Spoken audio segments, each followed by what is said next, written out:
Okay. Good morning, everyone. We're still waiting for a quorum, so we're going to take a minute so we can get the quorum going.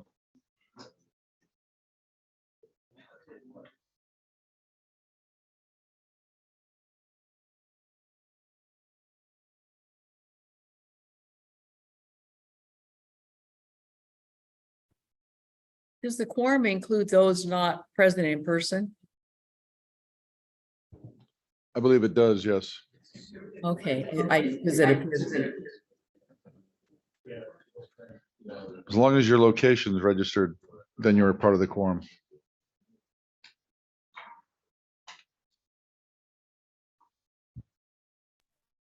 We have two people at the Lake Elsinore location, Wes Speak and Steve Matthews.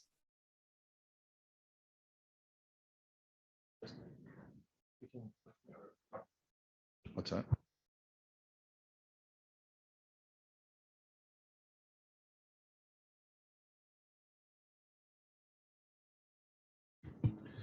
All right, good morning. I'm going to call the meeting to order. Today is October 5th, 2023. Prior to calling the meeting to order, I would like to ask members who are calling in by phone to identify themselves. As a reminder, if a member of this body is attending remotely but is not at a location specified on the agenda, they may observe and comment as a member of the public, but they may not participate in any member discussion or voting of this body. Meeting of the Transportation Committee is now called to order. Please join me for the Pledge of Allegiance. I pledge allegiance to the flag of the United States of America and to the republic for which it stands, one nation under God, indivisible, with liberty and justice for all. Thank you. Mr. Clerk, we have a quorum. Do we have a quorum, I should say? Yes, Mr. Chair, we have a quorum. Thank you. We are holding this meeting in compliance with the Brown Act rules relating to telephonic video conferencing meetings. SCAG offices are open for members of the public to attend and participate in person. Instructions for providing public comment have been provided in advance and are also included in the agenda packet. Just a reminder to reduce background noise. Please ensure that your microphone is muted when not in use. I will now open the public comment period of this meeting.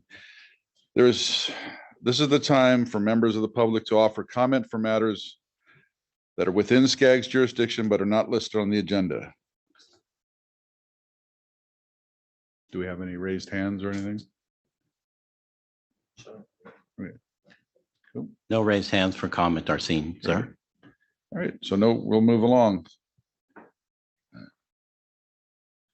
Have we received any written public comments after the deadline of 5 p.m. on Wednesday, October 4th? Good morning, Mr. Vice Chair. To my knowledge, we have no such written comments received. Thank you. Do we have any members of the public who wish to speak?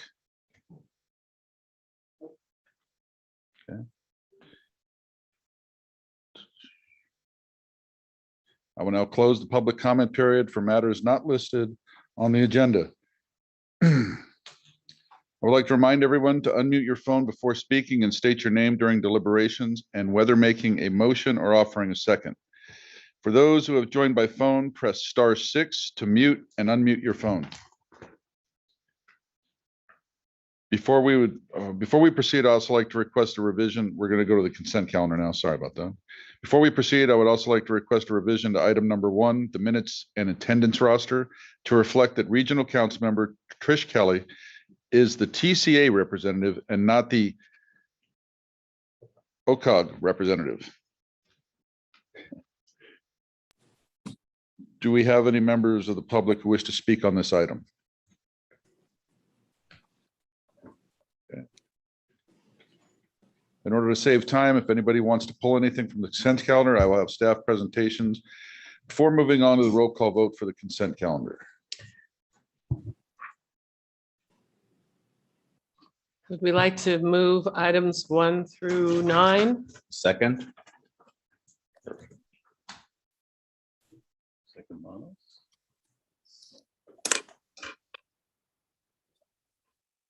Call for the vote. Please call for the vote. Catherine Barger. Liz Becerra. Brian Bergson. Russell Betts. Yes. Daniel Brotman. Yes. Art Brown. Aye. Ross Chun. Denise Delgado. Andrew Doe. Aye. Jonathan Dumitru. Aye. John Dutray. Aye. James Gaisley. Aye. Jason Gibbs. Aye. Ryan Goodell. Aye. Kurt Hagman. Jan Harnick. Yes. Laura Hernandez. Mike Judge. Yes. Fred Jung. Aye. Trish Kelly. Yes. Linda Krupa. Yes. Malcolm Lilienthal. Yes. Richard Loa. Clint Lowermore. Aye. Ken Mann. And then yes. Steve Manos. Yes. Ray Marquez. Yes. Larry McAllen. Yes. Marcia McLean. Yes. Tim McOsker. Linda Molina. Carol Moore. Aye. Ara Najarian. Yes. Maria Nava-Frolik. Yes. Frank Navarro. Yes. Verona Nazarian. Yes. Ed Reese. Crystal Ruiz. Yes, Maurice. For Reese, thank you, received. Crystal Ruiz. Aye. Ali Soleil. Yes. Tim Sandoval. Suli Sorrow. Zach Schwank. Yes. Marty Siminoff. Yes. Jeremy Smith. Ward Smith. Yes. Jose Luis Salache. Yes. Wes Speak. Yes. Karen Spiegel. Cynthia Sternquist. Yes. Steve Ty. Michael Vargas. Yes. Scott Boytz. Donald Wagner. Wagner, aye. Thank you. Colleen Wallace. Alan Wapner.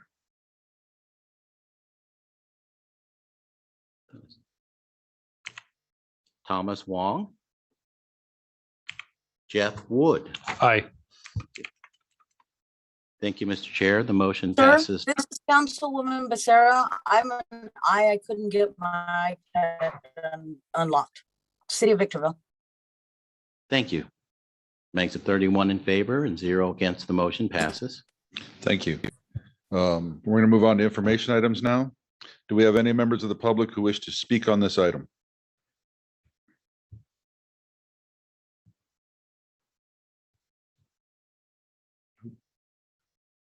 Okay. I will now entertain comments from members of the Transportation Committee. Just a reminder, if a member of this body is attending remotely but is not at a location specified on the agenda. Okay, gotcha. Call on Annie Nam, Deputy Director, to provide presentation. Good morning, Mr. Chair, members of the committee. I'm just going to be very brief here today in my overview of our Agenda Committee outlook. In our commitment to creating more transparency and engagement in policy development process over the course of the last several years. In particular, as it relates to Connect SoCal, staff updated the outlook for the Transportation Committee for FY24. And the outlook is reflected here in this PowerPoint presentation. It's also included in your agenda packet. The outlook is organized, the content is organized into 3 programmatic areas, namely Connect SoCal, Local Assistance Program, and regional updates. As you can see, Connect SoCal categories really focus on the plan development process for 2024 and discussion of key policy issues and emerging trends. I'll give you an example. We have a number of items today on the agenda covering some key issues, including a presentation on our mobility hub strategy, as well as several receive and file items covering some critical Connect SoCal related trends and challenges. In particular, I do want to provide as an example, I want to point to the staff report documenting the challenges associated with EV transition and the implications for transportation revenue. There was pretty extensive discussion at the JPC meeting in September on this topic, lots of questions. And so we thought it was appropriate to provide some documentation with further explanation and context about what is happening with respect to ZEV penetration and what that means for transportation revenues going forward. So I would just, if you have not already done so, I would encourage you to take a look at that staff report. In the second category, the local assistance program, staff presented items. Staff presented items to programs that provide assistance to local partners. So these include development and implementation of the Regional Early Action Planning Grant Program, or REAP 2.0, along with milestone updates with a focus on our County Transportation Commission partnership program, our regional piloted initiatives programs as well.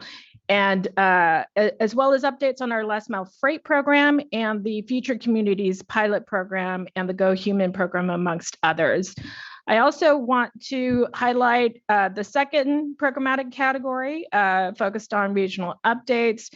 And this is where we'll have approvals specifically related to lots of state and federal funding opportunities that are coming our way and the oversight process that SCAG now has for many of these sources. SCAG plays a considerable role in coordinating and convening on project nominations with respect to the Trade Corridor Enhancement Program. So that will be also included for updates in terms of information as well as approvals. We also have the congestion mitigation. This is the Federal Congestion Mitigation and Air Quality Improvement Program, the Federal Surface Transportation Block Grant, as well as under IJA's new carbon reduction program. Again, SCAG has a more of an oversight role in project selection for these federal program categories. And so we'll be providing more information on these elements and the project selection process as we move forward. Next slide.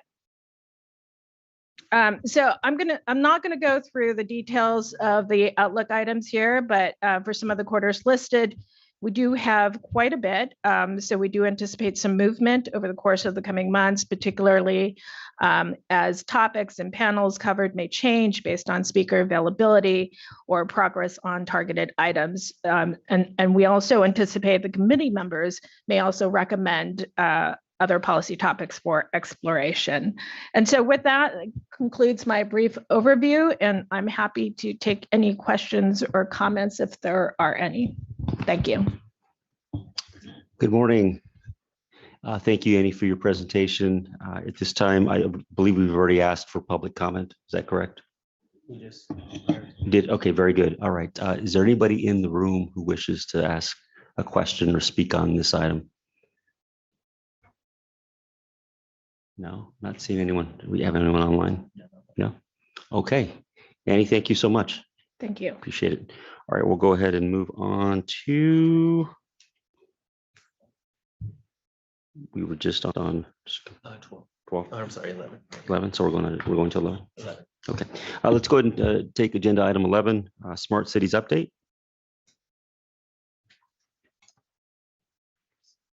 and that would be Marissa. Welcome, Marissa. Yes, thank you, and good morning, everybody. I'm going to pull up my PowerPoint here, so give me just 1 second.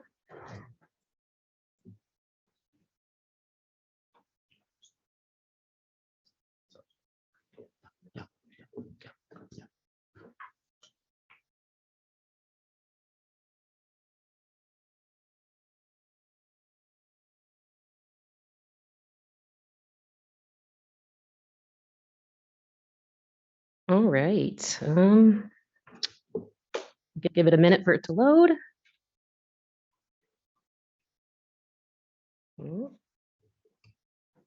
We're having some technical difficulties, I know, before this, so apologies for the delay, but we'll get it up in the proper mode here in a second.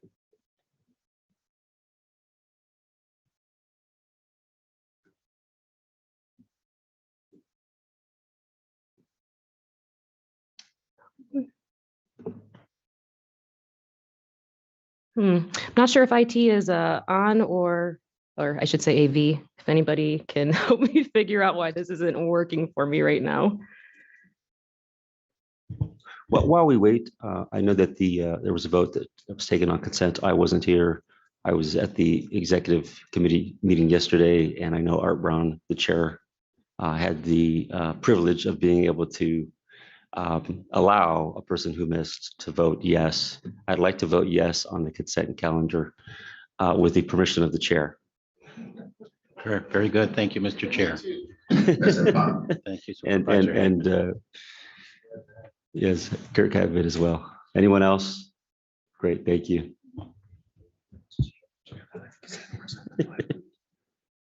Mr. Chair, while we're trying to get with the presentation, Yes. since San Bernardino got one of the highlights, can I talk about that? Sure, absolutely. Is that okay? with Absolutely. the presenter? Yes. Yeah, it's just not in presenter mode for some reason. Like Well, one who wants to highlight is the San Bernardino County Remote Electronic Warrants Program.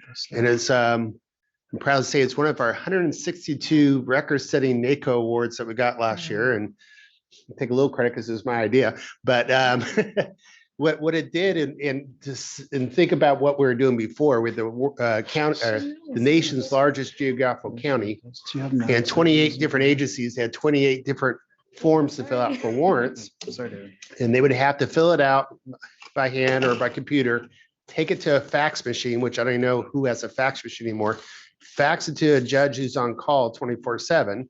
That judge will have to sign it, fax it back, take the hand warrant back to where they were. So my ride along with Child Protective Services, we went from San Bernardino to Big Bear, knocked on the door, no one answered the door, but we could hear the baby and the mom screaming at the baby behind the door, but she wouldn't open the door. So we drove back down the hill, filled out a form, faxed it in, waited a half hour, 45 minutes, get it faxed back, drove back up the hill and presented the warrant with a deputy. Took 5 hours. So it's like, why don't you have an app for this? So with the funding here at SCAG, which is very minimal, they made one app that has all 28 agencies with drop down, push a little button, you fill it out. It goes to a judge's cell phone, wherever he's at. He electronically signs. What a concept. And it's done in 2 minutes or less. So we were targeting 150,000 miles saved, but in the first year we saved 250,000 miles. And we're continuing to, and we eliminated over 35,000 trips to the county courthouse, all for, I think the minimum, I think it was $75,000 or $100,000 grant. So not too bad. Anyway, so I had to brag about the 162 county NACO awards too. Thank you. Maybe we need to have more technical difficulties, so we have opportunities for others to share like this. Thank you. Thank you, Ms. Jackman.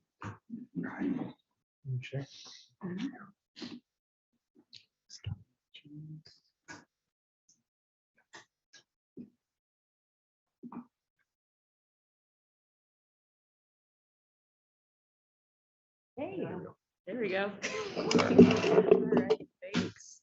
All right, how many planners and AV do we need to get a PowerPoint working? Okay, So anyways, good morning, everyone. Thank you for your patience and sorry about that technical difficulty. My name is Marissa Laderack, and I'm here to talk to you about some smart cities updates. And what that means is I've got two programs to talk about here. One is the Future Communities Pilot Program, and the second one is our Smart Cities and Mobility Innovations Program, which we've also been calling SCP Call 3. That was our third call for funding in our Sustainable Communities Program funding cycle recently. So I'm here today to provide an update on both of those programs, and that kind of helps shape how we handle smart cities programming here at the agency. So that being said, I will kick this off with just a very brief overview of our Future Communities Pilot Program. And for those of you who have been with SCAG for a couple of years now, this should be a program you've probably heard of. But if you're not familiar, this originally was born out of our recent smart city related initiatives back when we were preparing our Future Communities Framework in 2017 and 2018. And this was originally envisioned alongside our regional data platform following engagement and input from our partner agencies. So this framework from 2017-2018 helped define our multi-year approach to smart cities programming at SCAG, and we're looking to revisit this and revisit our smart cities program here and the outlook moving forward. But today we want to talk about the pilots and the projects that are finishing up and the impacts and the benefits that are associated with them and how those will then help inform our smart cities planning going forward. So just a quick overview here too, to recap, the Future Communities Pilot Program is a $4 million program. It was informed by our 2020 Connect SoCal plan, and it aligned with our recommended policies from that time. And the main primary goal here is to apply new technologies, but also use those new technologies to reduce VMT, vehicle miles traveled, and greenhouse gas emissions, GHG. Now, despite many delays, these projects are finally coming to a conclusion. We've got 4 that are complete, another 4 that are wrapping up soon. There's been a lot of delays on these because of the pandemic. Of course, this program started right when the pandemic also began. So we've dealt with a number of setbacks, but we're happy to be finally wrapping things up here soon. So these are the 4 pilots that we have that are still ongoing. They are in the city of Anaheim, the city of Cerritos, the city of Los Angeles, and the city of Ontario. And we're really looking forward to these projects finishing up. We've got about 2 more months left for most of them, with the exception of the city of Cerritos, will probably go on a little bit longer. But aside from that, we're really excited that these are wrapping up soon, and we're going to have some really great results to share around December, January, including the final report. And just as a quick overview, in Anaheim, they're working on parking, real-time parking guidance. The city of Cerritos is working on an online permitting and licensing platform. The city of Los Angeles is evaluating the blue LA electric vehicle fleet. And then finally, city of Ontario has implemented a couple of different projects, including broadband, micromobility, and intelligent trash bin infrastructure. But for the 4 pilots that are completed, we've looked at the city of Glendale, the city of Monrovia, the city of Riverside, and the county of San Bernardino. And we are very pleased to say that there are really promising results from these 4 pilots, and they're really shaping up to be pretty successful projects as far as removing VMT and GHG. So both San Bernardino County and Riverside essentially doubled or tripled their intended VMT and GHG reductions. So in the county of San Bernardino, in 1 year, they were able to remove over 250,000 miles from the road. For instance, for the city of Riverside, in 1 year, they were able to remove 100,000 vehicle miles traveled from the roadways. Even for Monrovia, they were still able to reduce about 3,000 miles per month. So we're talking about some pretty impressive numbers here when we think about the grand scale of how many vehicles and how many trips that entails. So we're really pleased with some of these results so far. And they, like I said, they're shaping up to be pretty prominent strategies and strategies we're looking forward to exploring and deploying more in the future. So I know I just kind of touched the base on a little bit of some of those results, but as far as, just diving into a couple of the projects for the city of Glendale, they were working on a route optimization program where they were taking their trash and recycling routes and essentially optimizing them with new softwares and technologies. And what we had seen there was a 13% overall decrease in VMT, which might not seem like a lot, but considering that these are fleets of trash trucks, the air quality impacts are pretty pronounced. So 50 fewer journeys to the dump each week has some really great air pollution impacts, I would say. So that was a really exciting project for us, and we're really happy to see those results. Additionally, in the city of Monrovia, they had a Biking for Bucks program, and this was essentially a bike share program. Monrovia had to pivot a lot due to the pandemic. They were originally looking into a shared ride evaluation with Lyft, but because of the pandemic, we kind of had to pivot. And instead, we focused on this bike share program. We had over 500 participants, which is really great, including some low-income applicants. So we were really trying to make sure that we were working with disadvantaged communities and folks from lower income backgrounds. And then additionally, we had a utilization rate of 89%. So of those 500 or so participants, they were participating in the program. And like I said, we saw about 3,000 miles reduced every single month, which is smaller than the other programs, but I think that's still pretty considerable, especially considering the GHG emission reductions that come with that as well. And then the city of Riverside, they were working on an online software permitting platform. And this was incredibly successful, very popular. Of course, it launched during the pandemic when nobody wanted to go to City Hall in person, but that still is really great for us because we saw a 700% increase in use after implementing the portal. And we would see anywhere about 350 trips per month that were removed and anywhere from 6,000 miles and upwards that we were able to remove from the roadways. So again, these are really, really promising looking programs. And then lastly, we've got San Bernardino County. They were working on a remote electronic warrants program. So essentially their sheriffs used to have to drive to particular station or courthouse or someplace to submit their warrants. And instead being able to submit them online allowed them to save over 250,000 miles in vehicle miles traveled, which is really a ton. And for those of you who don't know, and maybe you do, the county of San Bernardino is the largest county that we have here in California, and I believe in the US. So when you think about all the miles that are saved from people not having to drive from, one very far side of the county to the other, we're talking about a lot of VMT impacts here.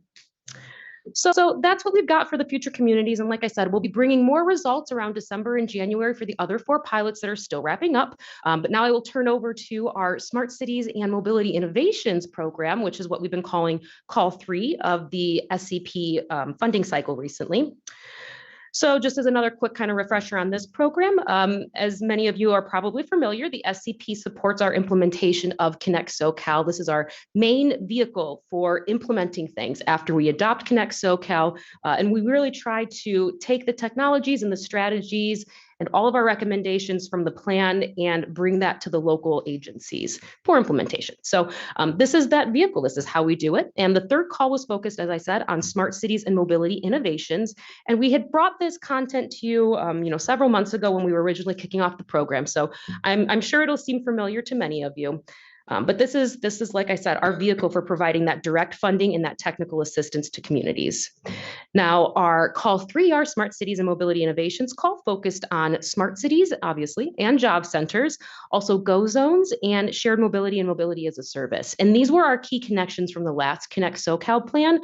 So these are the policy areas that we were trying to tie back to.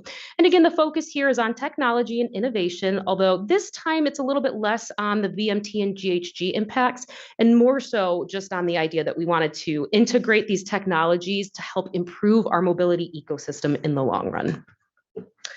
So that being said, we also acknowledge that curb space and curb space use is a big part of how we handle these technology projects and a big part of something we can use the technology to address. We know that demand for curb space has really only increased over the last several years, especially with the pandemic, especially with goods movement, especially with all those things that we know about. So it's really important for us to be thinking about this from the perspective of curb space, and that's what this call has attempted to do. And we know that there's a significant gap in data in terms of curb and parking related data sets. So this is really helpful for us to identify where we can see issues and what our potential solutions are. So that being said, we have the 3 different project types, and although they are all essentially through a curb space lens, we did have the 3 different project types. So the first was focused solely on curb space data collection and essentially trying to expand our inventory and our understanding of existing conditions. Our second project type is a technology assessment or adoption plan, one of which we'll be talking about today, which is the Laguna Woods Mobility Technology mobility technology plan, and that's centered on improving mobility for all populations through the use of various technologies. And then lastly, we have a few parking management plan projects too, although again, they are underway and through that curb space lens. So just as a quick recap here too, this was a $2.5 million program. It is still underway. We've got 8 total projects, and they are a mix of those parking, curb space, and mobility types of projects. Today, we're going to be talking about Desert Hot Springs, Garden Grove, and Laguna Woods, those 3 projects. Our projects in Rialto, Los Angeles, Long Beach, and Stanton will still be wrapping up in the next 6 to 8 months. And then we also have another program with the San Gabriel Valley Council of Governments, and that one will be wrapping up in about 14 months. So essentially, we'll have some findings to share with everybody by the end of this fiscal year, with the exception of that one project that will need to go into next fiscal year. So into the results, some of the 3 projects that we've seen so far. And again, this is really exciting for us, right? We do all the work and then we finally get to see the findings and the results. So looking at the Garden Grove Curb Data Study Program, we were essentially focusing on collecting curb data in 6 residential study areas. And these were areas that are known to have parking challenges. Now, the inventory revealed that several areas in the city have street parking utilization that exceeds 85%, which was confirming that we had suspected high demand in those areas and that there is a need for parking demand management interventions. So this study provided a foundational policy framework and various parking regulations to implement in the city. It included a menu of options and cost considerations, plus policy recommendations that include everything from shared parking agreements to transportation demand management requirements, and a variety of financial tools to help pay for these costs. So we think that there's a lot of really great information in this plan that we'll be able to share with other agencies in the region that are interested in doing something similar. And we also have the Desert Hot Springs Downtown and Light Industrial Parking Plan. This was recently completed, and the key findings revealed that parking availability is often sufficient for the existing demand. So it's a little different than Garden Grove. But the city also experiences low utilization for some of their critical on-street parking areas in the industrial cannabis district. So knowing that there's anticipated growth in those light industrial areas, the city is working with key stakeholders in the community to talk about better multimodal options, shared mobility services, and regional commuter incentive programs that will help alleviate future parking demand when we know that that's expected to increase. So again, a lot of good information in this plan as well. And then we also have the City of Laguna Woods, which embarked on a really ambitious technology assessment and adoption plan, which is their mobility technology plan. And this critically identifies innovative technologies that will support lifelong mobility. So this is intended to be inclusive of all ages and abilities, which is particularly important in Laguna Woods. The community is known for having an older demographic. So following research and engagement, the project team settled on an automated vehicle pilot as the focal point. We think that this is a great opportunity to, 1, prepare the community for new technologies, but also 2, to test out and implement one of those new technologies, being an AV pilot. So the plan is outlined in 3 main steps, which recommend to first prepare for the physical and digital modifications necessary to support these AV technologies. Secondly, it recommends to develop and finalize the AV pilot framework. And then third, the final phase includes pilot expansions and model policies for the region. A lot of work went into planning and identifying that critical infrastructure that's needed for our next steps, which I think is really applicable to a lot of communities. So again, the goal of this program and for all of these projects is to take any findings that we can and share them with other agencies that are interested in doing similar things. So I think all 3 of these are stellar examples of that. So just a couple program takeaways here. First of all, moving things online is very successful in reducing VMT. Permitting applications and internal administrative processes, things like the San Bernardino County permit, or I should say the warrant portal, those are the types of things that are really successful. People want to see that stuff online and they want to participate in that. And that's really helpful at reducing VMT and GHG, especially helpful for removing those single occupancy vehicle trips. Now, pilots related to municipal operations and improving the efficiency of fleets can be successful, but in the right context and with the mindful observation that efficiency may be more easily impacted by things like resources and constraints. So just something to bear in mind. Micromobility and shared mobility continue to provide valuable insight into the preferences and behaviors of those users. So we're really glad to have that information. Also, SCAG continues to work in this new procurement space. So we've got other mobility grant programs here at SCAG that are shaping up, and those will continue to work with these new vendors and these new technologies. So we as an agency are slowly becoming more experienced when it comes to deploying new technologies, working with vendors in this capacity, and in turn bringing more knowledge to the region for these types of things. And again, more results will be available in January and around June, which will complement the release of Connect SoCal 2024 and help us prepare for the 2024 SCP funding cycle. So again, thinking holistically here and coming full circle, the Sustainable Communities Program being that main vehicle that helps us implement and pilot these technologies and test things out with our local agencies. All of this information is shaping up to help us inform that next funding cycle as well. So that is it. I've got a couple of URLs here. I think we've got some time for questions, and I tried to keep it a little faster since we started late. So I will turn it over for any questions. Thank you. Marissa, thank you for your question or for your presentation. Before we have members of the committee speak, I want to ask if there's any members of the public who wish to speak on this item. That's very good. Alrighty. So I see in-house here, I see Supervisor Spiegel and then Committee Member Betts. Very passionate. Your presentation was very good. Thank you. When you were talking about Laguna Woods mobility, you said that's an older community. Of course, I perk up on that one.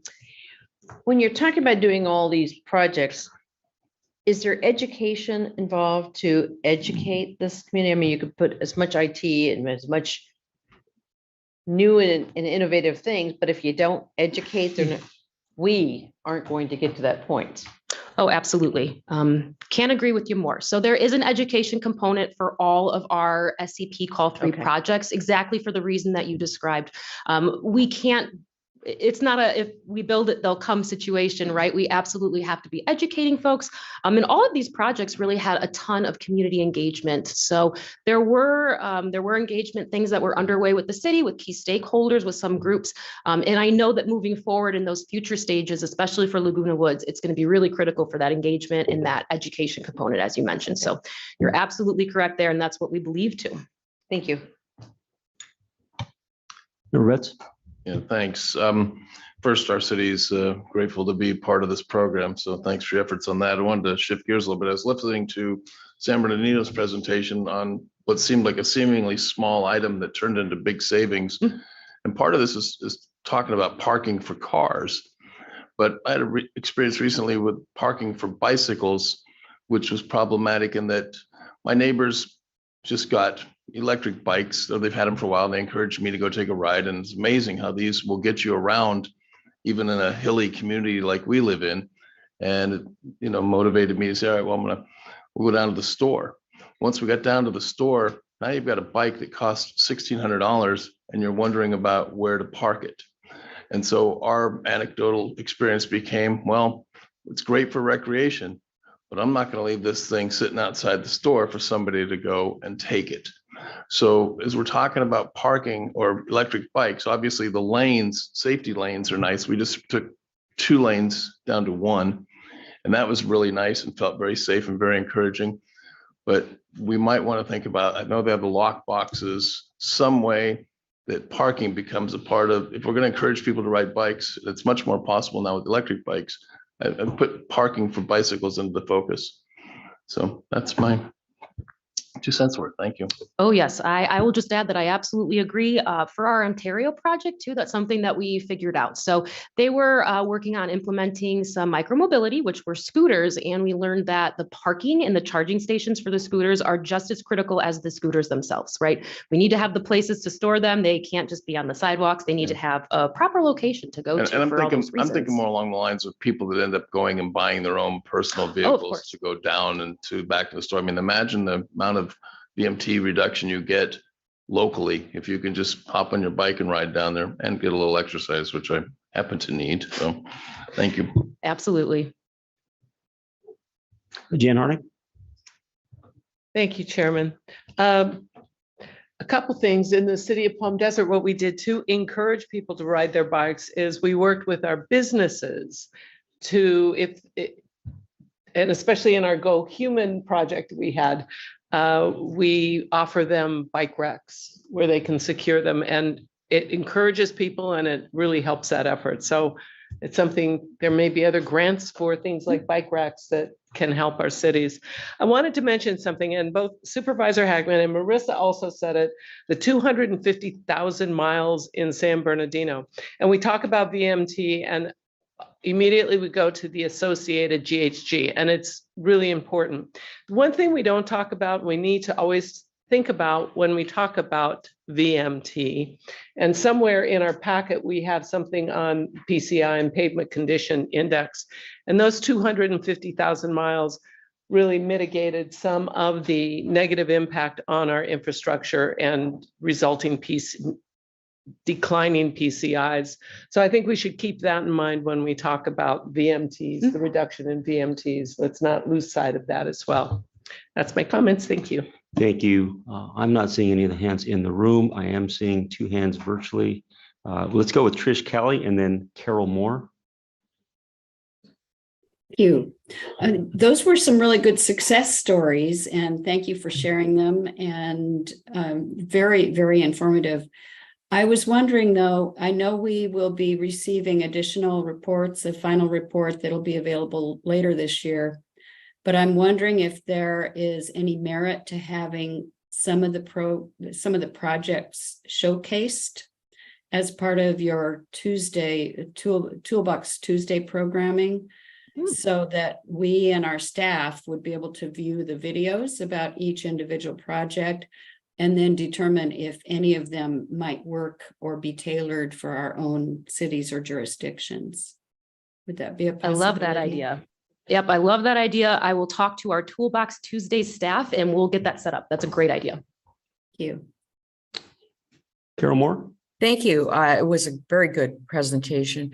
As a council member in the city of Laguna Woods, I strongly support that we will move forward with a phase 1, which is the physical infrastructure. I think we have support, and I think we certainly have need for moving forward with this project. Now, I had one other comment. We're talking about technology, and we are saving greenhouse gas, reducing by not driving in, that's for certain, but I think we could improve the camera work that those of us who are sitting remotely, when someone's speaking, it would be nice if the camera were tighter on the person so that we could see, instead of a broad shot, we see figures, but we really don't see the people who are speaking. Thank you.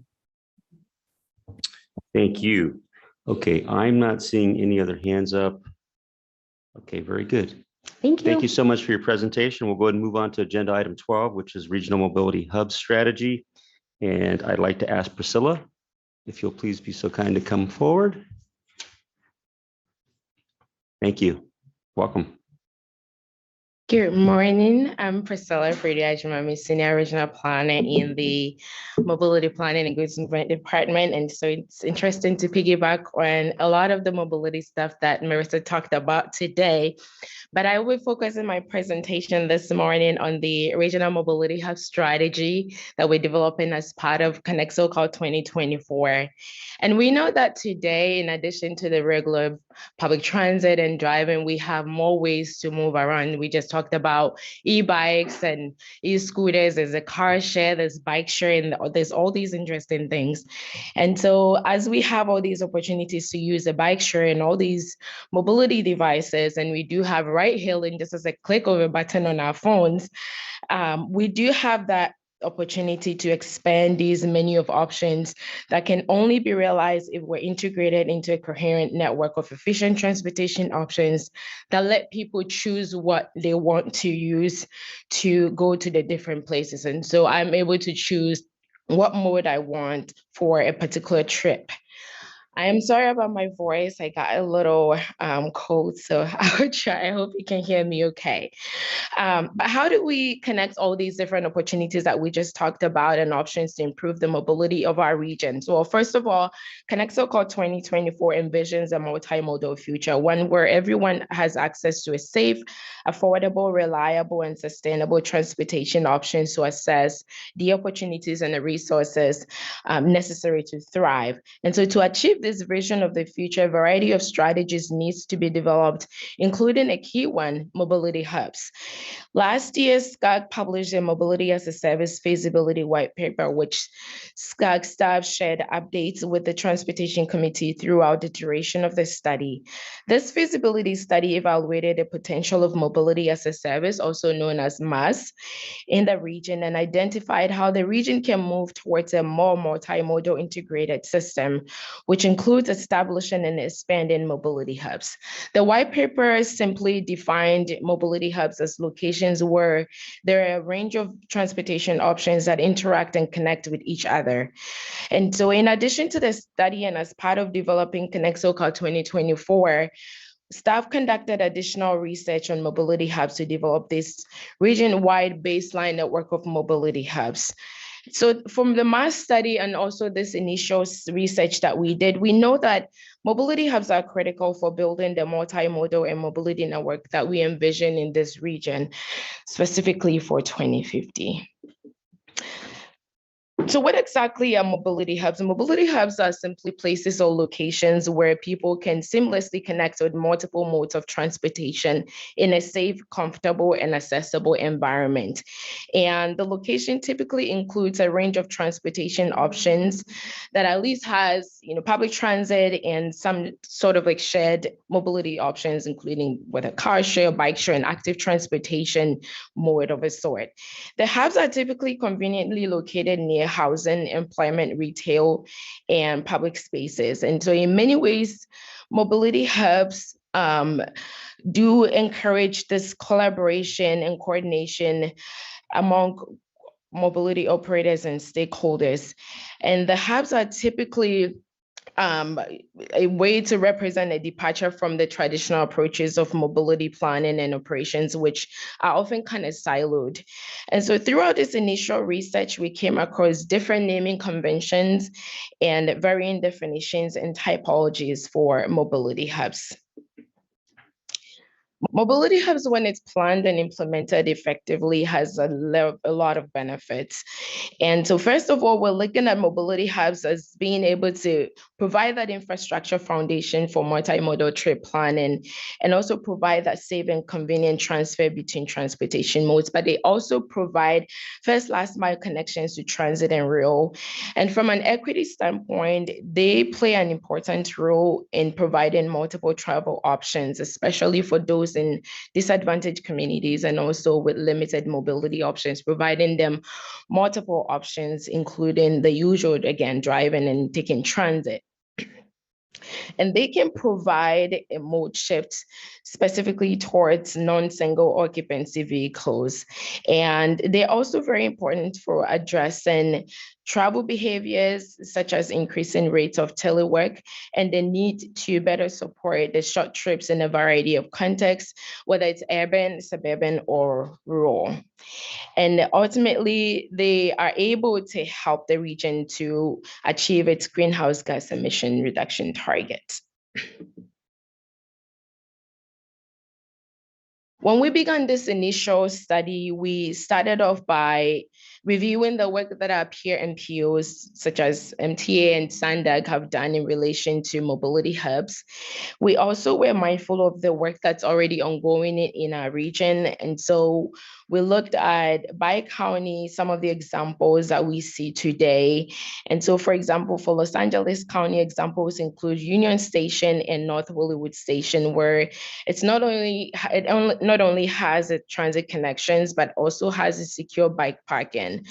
At the Wilshire Vermont Station and also at the Willowbrook Rosa Park stations, Then in addition to transit connections that they provide, also they have car share, bike share, and bus information. When we look at San Bernardino County, we can point to the Fontana and the Montclair transit centers. And not specifically on my slide today, but we can also point to at Imperial County, the Future Calexico Intermodal Transportation Center, which is not only meant to harness like transit connections, but also will be branded as a one-stop mobility hub. We also took into consideration future work that's planned across the region. And so, for example, in Imperial County, they have the Regional Mobility Hub Implementation Strategy. In Los Angeles County, there's a couple more plans going on specifically related to mobility hubs. There's a City of Los Angeles Mobility Hubs Reader's Guide. There's the I-710 North Mobility Hubs Plan, which was recently completed. And then as part of the preparation towards the 2028 Olympics, Metro is looking at the Mobility Hubs Concept Plan. And then in OCTA, in Orange County, OCTA just recently completed a mobility hub strategy. And in Riverside, there's the Downtown Hemet specific plan and the Vine Street mobility hub that's underway as well. And then in Ventura County, finally, there's the City of Santa Paula mobility hub expansion, which is also underway.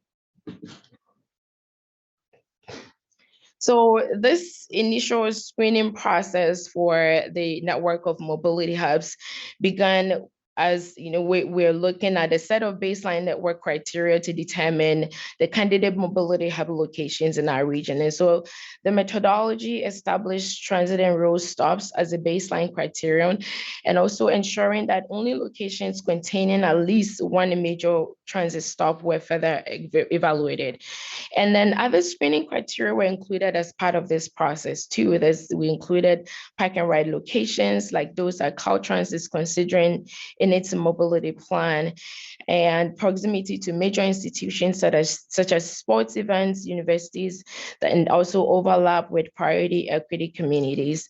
And I also wanted to mention briefly that we took into consideration the work that Caltrans is doing and the statewide mobility hub facilities improvement. And so we know, for example, that Caltrans has already identified almost about 100 mobility hubs across the SCAG region. So our initial screening process resulted in the identification of almost about 700 plus or 735 potential mobility hub locations, which provided the baseline for this potential regional network of mobility hubs. These 700 plus locations were then categorized by hub types or typology.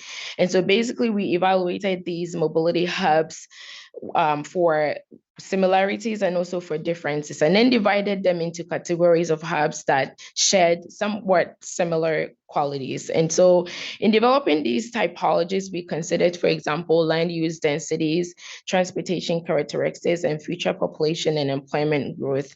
And at the end of the day, we're able to come up with 6 mobility hub types or mobility hub typologies.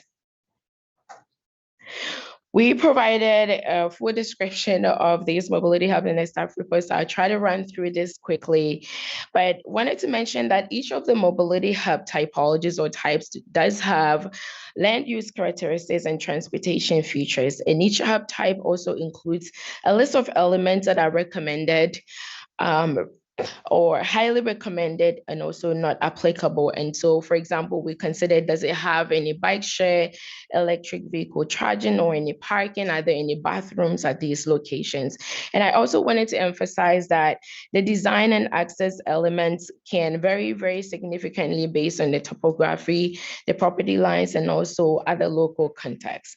And so for a downtown hub, this is one that's located in an area that has the highest employment and residential density with a variety of high capacity transportation and other mobility options that are easily accessible.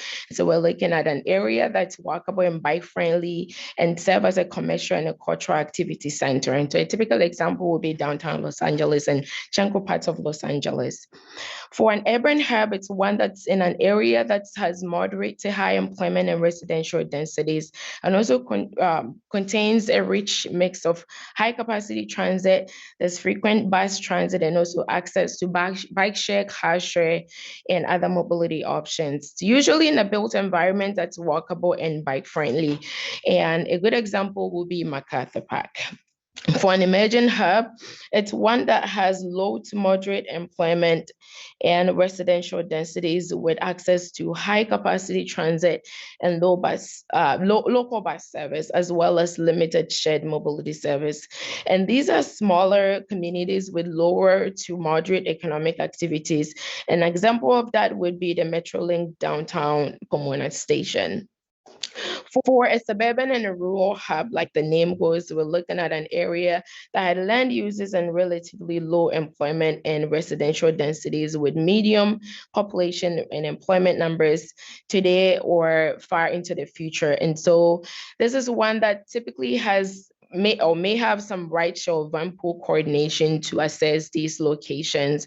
And an example is a strip mall at Sunflower and Bristol in Santa Ana.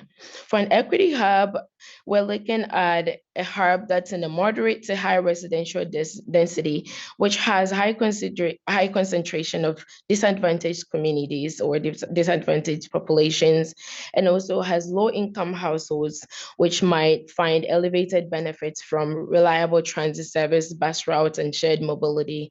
And an example would be the South Tippecanoe Avenue and East Davidson Street in North Loma Linda. And then finally, for an institutional hub, this is one that's a large trip generator, including universities, stadiums or hospitals, or employment campuses. And a good example of that would be UC Irvine.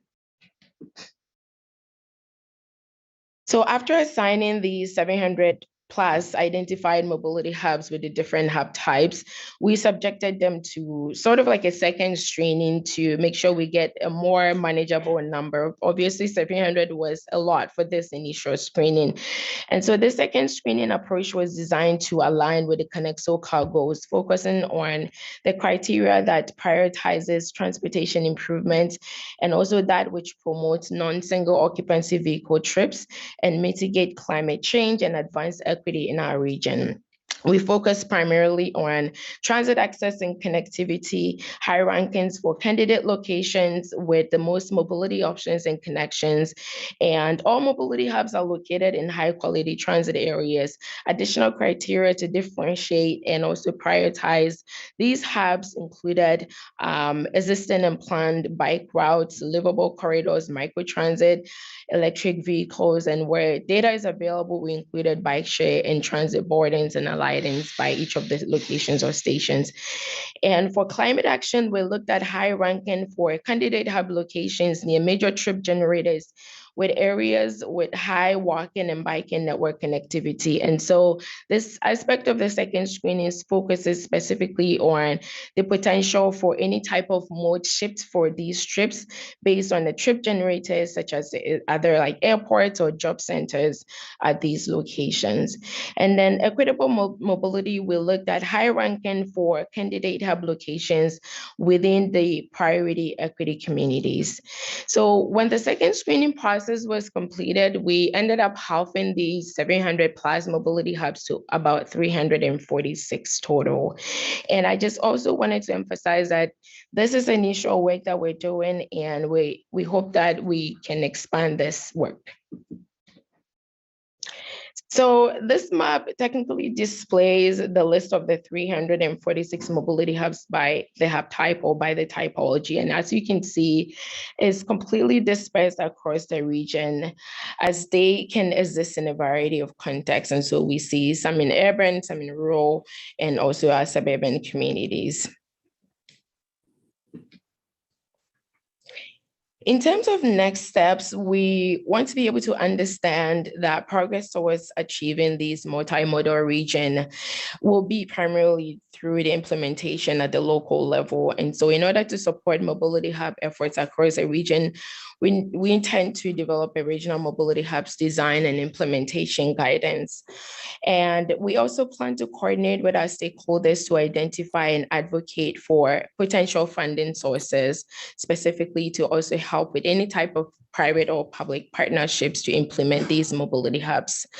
We also anticipate to continue to refine this baseline network of mobility hub locations in future iterations of Connect SoCal. And so as we are able to conduct more stakeholder feedback and we're able to identify and advocate for these resources, we'll be able to promote additional plans and projects that are developed to implement these mobility hubs. But in the near term, we are hoping that, for example, funding may be provided through SCAG's Regional Early Action Planning Grants, RTIP 2.0. The roughly 80 million investments that's meant to advance or fund a diverse set of transformative transit and rail planning and implementation projects, and also to expand access and increase mobility options and bring jobs and housing closer and achieve a more sustainable growth across the region. For additional funding, we're hoping that could be through the RTIP 2.0, the Regional Pilot Initiatives, or the RPI, which currently targets about 15 million in funding on demonstrating innovative and next generation technologies and models for regional significance. And so the RPI is specifically meant to fund projects with the potential to change the transportation and housing paradigms towards building a more sustainable community. And the framework of the RPI, which was recently approved by the Regional Council, does include mobility hubs. This concludes my presentation, but I just wanted to say that when I think about mobility hubs in general, I'm thinking about how we can shape the next generation. I do have a 5-year-old who, as part of her kindergarten work on Earth Day, she drew up herself riding her e-scooter. And it was really very interesting to see that, she was thinking ahead of time, what are the options she could take? And then this year, she decided that every Tuesday she wants to walk to school. So we park a block away and then she walks to school. I'm thinking of how we could expand for her, like many options as she grows. So she's not only thinking about driving to school or being dependent on cars, but she's thinking about other options that could help her get to where she needs to get to. And that concludes my presentation. Thank you. Thank you, Priscilla, and thank you for sharing that. Appreciate you doing that. Want to see if we have any members of the public who wish to speak on this item? No? Good. Okay. So here in person, let's go ahead and start with Larry McCallum. Thank you very much, Mr. Chair. I'm glad to see that you mentioned the transit centers in Montclair and Fontana, but you left out the San Bernardino City Downtown Transit Center, which is connects the Aero Service, connects Metrolink, connects Omnitrans, bus service, and is a central transit hub for the city of San Bernardino.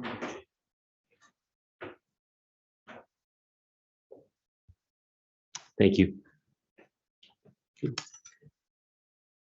Good presentation.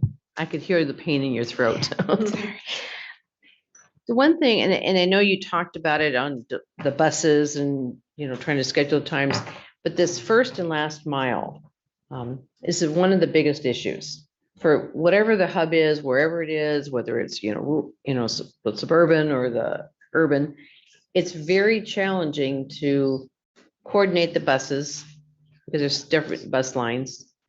It's very challenging for Uber and all that because you've got to coordinate that. We even had a problem even at Ontario Airport, which you would think an airport would have a better plan.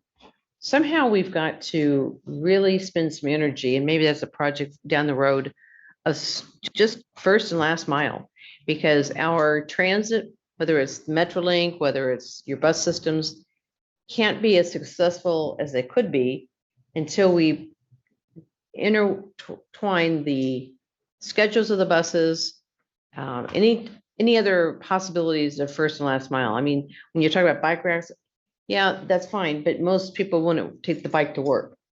So it depends on what group of folks we're trying to direct. So we need to be a little more broad on what we're looking at, because the success of a mobility hub is to not just get them at the hub, it's how we're going to move them to the next step. or when they come back, how they're going to get back home. Those are the pieces that I think we don't spend enough time focusing on. Thank you. Thank you. Okay, I'm not seeing any other signs up. Okay, very good. We'll go virtually. I understand Mayor Gibbs, if you'd like to go. Hi, this is Marcia McLean, and I'm here with the mayor. I just wanted to give a heads up that on October 20th, there is going to be grand opening of our new North County Vista Canyon. Actually, it's a mobility hub. And the Metrolink will start using that station, that brand new station. And it would qualify as an equity hub, as there are so many people in the North County from Lancaster on into Los Angeles that must use public transportation. They have no choice. And so I'm hoping that giving this heads up will include the Vista Canyon Mobility Station as the hub and qualify for whatever funds will be available. Thank you. Thank you, noted. All right. Okay, Supervisor Spiegel, do you still have your sign? Yeah, you're good? Okay, very good. Okay, I'm not seeing any more hands. I'm not seeing anyone online virtually. Mr. Chair, can I please address the first comment that came in? So I Absolutely. just wanted to mention briefly that those examples that I mentioned are just one of many. And so if you look at the staff report that we provided for each of the hub types, we provided some more examples, but I can tell you that there's more examples that we can point to. And also please keep in mind that this is an initial study. And so as we move forward to doing more in mobility hubs, we definitely would be able to pin some of these other areas that we may not have captured as part of this initial study. Thank you. Thank you, Priscilla, and we hope you you feel better. All right, let's go ahead and move on to agenda item 13, which is the transportation system performance update, vehicle miles traveled. And that would be Jeremy. That would be me. Thank you, Chair, and good morning, members. I'm not sure if I'm pulling up my own presentation here or not, but I'll go ahead and do that. Let's see if that displays properly.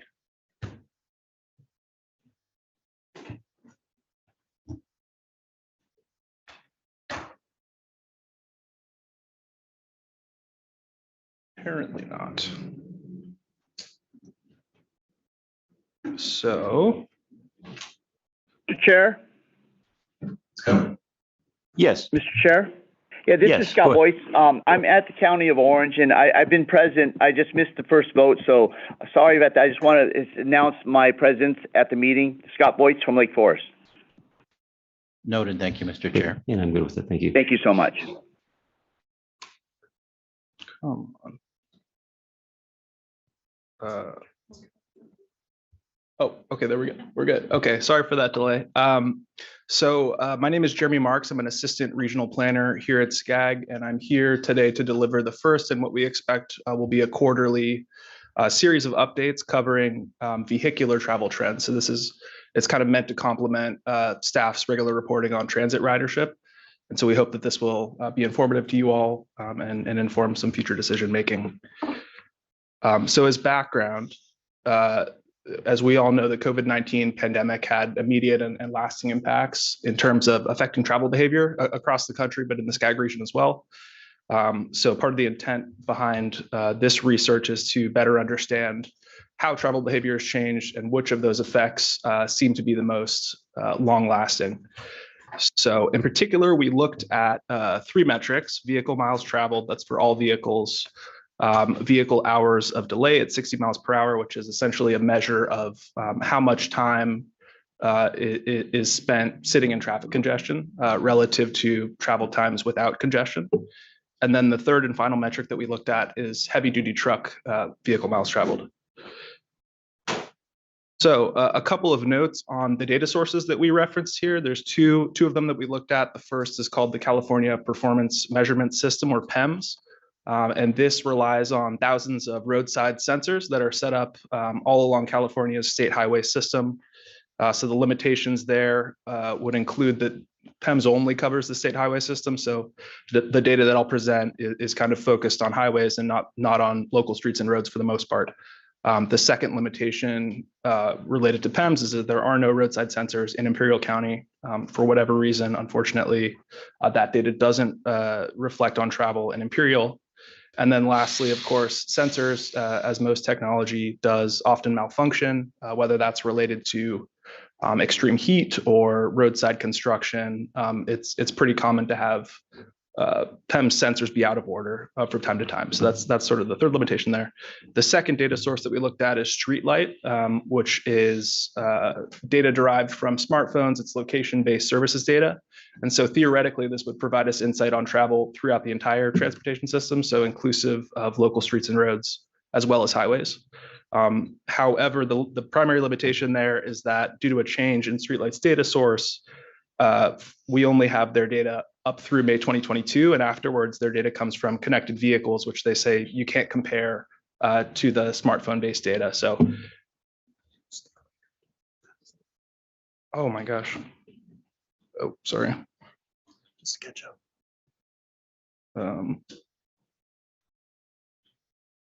I apologize. It seems that we're experiencing some technical difficulties here.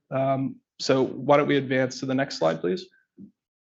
Okay, that's the slide you should have been seeing for the last minute and a half. I apologize. And then we can go one more slide forward, please.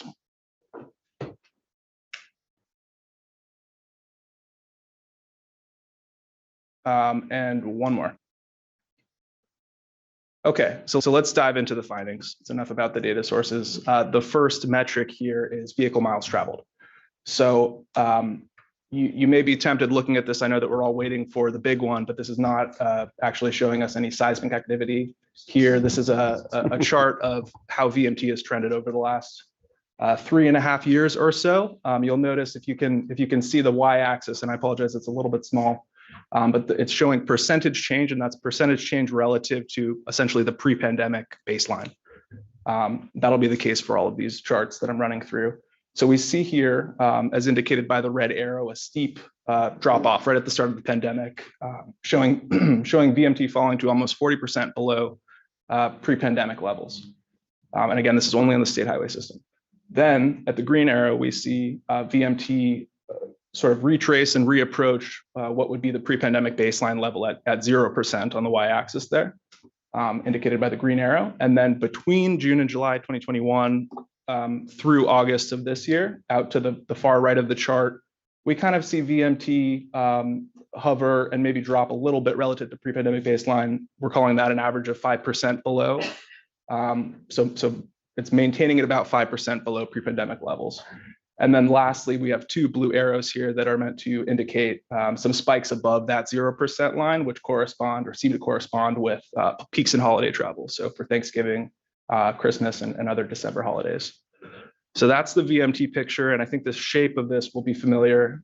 Next slide, please, as I move through the rest of the metrics. So the second one is looking at vehicle delay. As we might expect, the delay data that we see seems to track pretty well with VMT. So as VMT increases, delay increases, and vice versa. So we see, again, a steep drop here in March of 2020 to about 80% below what we were seeing pre-pandemic. These were the few months where our freeways were empty, and it was really kind of shocking to see, but that's what's reflected in that early data point.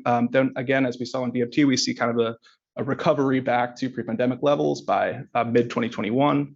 And then again, between mid-2021 and today, we see delay kind of dropping a little bit again below pre-pandemic levels. Looks like an average of about 20% below what we were seeing before the pandemic in 2019. So again, we see a couple of pretty big spikes here for holiday travel, November, December of 2021 and 2022, as indicated by the blue arrows there. Next slide, please. Okay, and then lastly, we're looking here at truck VMT, so VMT attributable specifically to heavy duty vehicles. A familiar shape drop, steep drop to about 30% below pre-pandemic levels at the announcement of stay-at-home orders. A recovery a little bit earlier than we see in the other metrics towards towards 0% or 100% of pre-pandemic levels by February of 2021. And then again, kind of, it seems to be maintaining at about 5% below pre-pandemic levels since February 2021.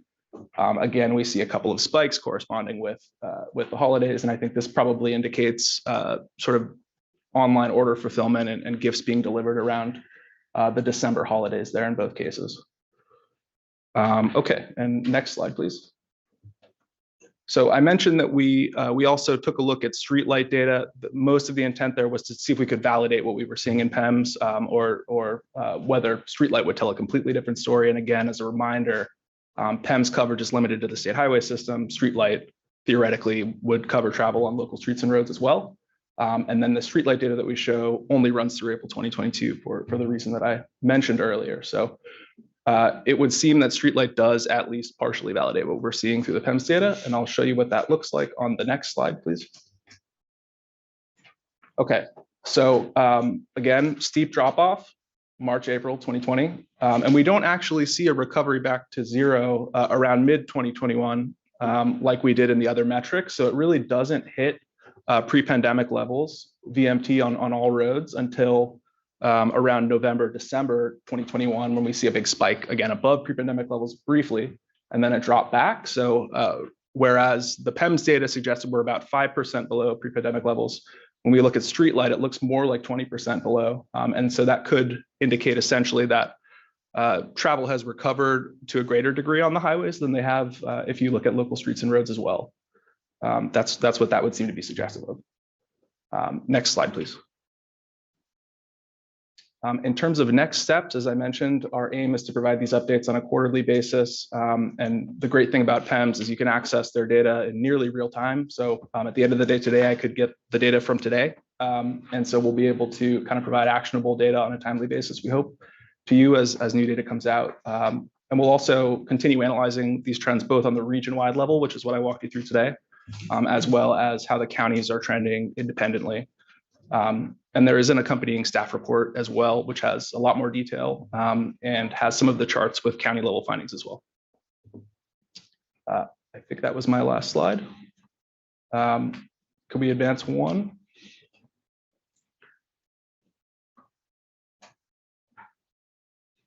Thank you. Okay, so I've listed my contact information here. To the extent that members have questions that we're not able to address today, feel free to reach out to me by phone or email. And with that, I'll open it up to questions. Thank you, Jeremy. Before we take questions from the Transportation Committee, are there any members of the public who wish to speak on this item? Not seeing any. Are there any members in person who want to speak? Spiegel? Surprise. The PEMS number. I am having a hard time believing that we are still below pre-COVID data. Because during COVID, we have had a lot of growth in truck traffic, warehouses, the ports opened up. So it's just is really hard for me to believe that we're 5%, whatever you said, below pre-pandemic. And I'm looking at the PEMS right here. I don't know. I just, maybe it's gut feeling. Is there another way to substantiate that? I mean, what did it say? It said 39,000 individual detectors. Is that just through, where are those detectors? Is that statewide? Yeah, I think in the report we have the numbers both statewide and then specifically for the SCAG region. But yeah, it's many tens of thousands, I think, of sensors in SCAG. And to be honest with you, I had a similar reaction looking at the numbers. But I think, there's a couple of possible explanations. One is that I think as we brought to this body before, and as we're going to include in our plan, we're estimating SCAG is that about 19% of the region's residents are either working fully remotely or working in a hybrid fashion. And that's compared to about 6% of workers who met that pre-pandemic. So I think the increase in telework could explain some of that difference. And it's also important, I think, to bear in mind that it's looking at the entire region. So while certain counties may have VMT that's higher or at about what it was pre-pandemic, factoring in the entire picture of the region kind of changes that a bit. But yeah, I thank you for your comment, and I think we'll continue to dive into the data and see if anything changes in future months. Is that below pre-pandemic? Is that statewide or our region? Our region. What is it statewide? That I'm not sure of. Are Yeah. they at pre-pandemic? I haven't pulled that data from PEMS, so Okay, we could look into it certainly. thank you. Thank you. Not seeing any of the hands. Okay, we're going to go to folks calling in. I'm going to start with West Speak. Do you want to unmute Actually, yourself? it's And then Steve. Carol It's for us? Steve. Yeah, it's actually Steve? Steve Manos. And my only comment is that I love graphs and charts. Suggestion to go ahead and include the full year of the pre-pandemic, so we can see, how those totals, you have spikes, in the post-pandemic years, and we don't know what the spikes look like in pre-pandemic years because we didn't get a full year prior to. So in the future, if you could provide that, that'd been great. Thank you. Sure. Yeah, thank you so much for that comment. And I should note, I guess I probably wasn't as clear as I could have been on this. I mentioned that it's percentage change against the pre-pandemic baseline. It's a week by week granularity here. So we pulled the data from January 1st, 2019 through the end of that year. And then we kind of are comparing weekly totals. So we're comparing the first week in March 2020 to the first week in March 2019, the first week in March 2022 to the first week in March 2019, and so on. So we have the data, and we can certainly kind of reformat it so that you can see raw numbers before the pandemic as well. Yeah, thank you for that comment. Thank you. We'll go to Carol Moore. Yeah, my comment has to do with public transportation, how that works into this. I see the dates that, and I don't think it occurred until after that a little bit, but we began to have the problem of people feeling unsafe on public transportation. I noticed a meeting not too long ago. It was where there was like a town hall, and there was some very negative responses regarding that. So I kind of see how that works together. Are you commenting on that?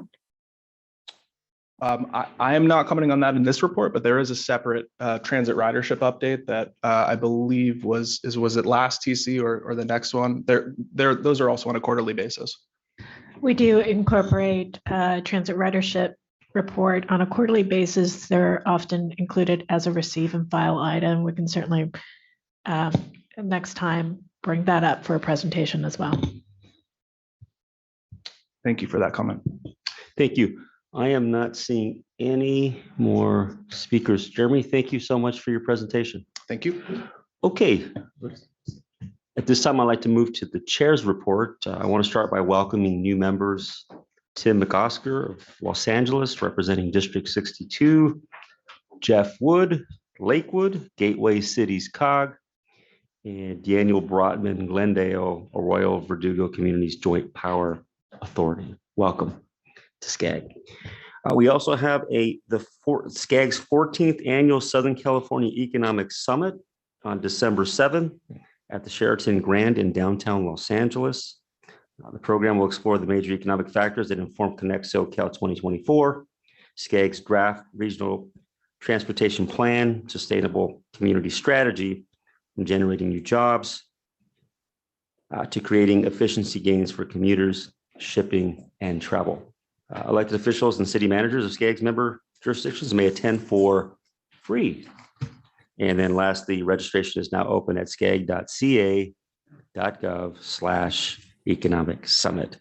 And with that, that concludes my chair's report. At this time, I'd like to turn it over to our president, Art Brown, to give us our Metrolink report. Thank you, Mr. Chair. Antelope Valley Line service improvements beginning October 23rd. Metrolink added 4 additional weekend trains and 6 additional, weekday trains and 6 additional weekend trains on the Antelope Valley Line. The new schedule includes a late night weekday train departing LA Station at 11:39 p.m. Along with the October schedule changes, the city of Santa Clarita will open the new Vista Canyon Station, adding a new access point to the Metrolink system. The LA Metro Board approved this additional operations funding. In August, Metrolink relaunched its low-income discount program, excuse me, with new branding called the Mobility for All program. Metrolink passengers with California Electronic Benefit Transfer Cards or EBT cards are eligible for a 50% discount on all Metrolink trains and passes. All Metrolink vending machines accept the card to validate and activate the discount. And since Metrolink began the program in September of 2022, it has sold more than 80,000 tickets with discounted fare. Funding for the discount is made possible with grants from the state's low carbon transit operations program. Yesterday, October 4th, Metrolink offered free rides throughout the day on all of its systems in celebration of California Clean Air Day. And to save the date for all Metrolink riders, December 26th through 29th, Metrolink will be down completely at all stations and all routes due to Union Station modernization. Thank you. Thank you, President Brown. This time I'd like to, oh, is there a hand? No? Okay, good. All right, let's go ahead and move to staff report. David? Thank you, Chair. Couple items real briefly. Just a reminder, the call for applications for the Regional Utilities Supporting Housing Rush Pilot Program is now open through November 6th.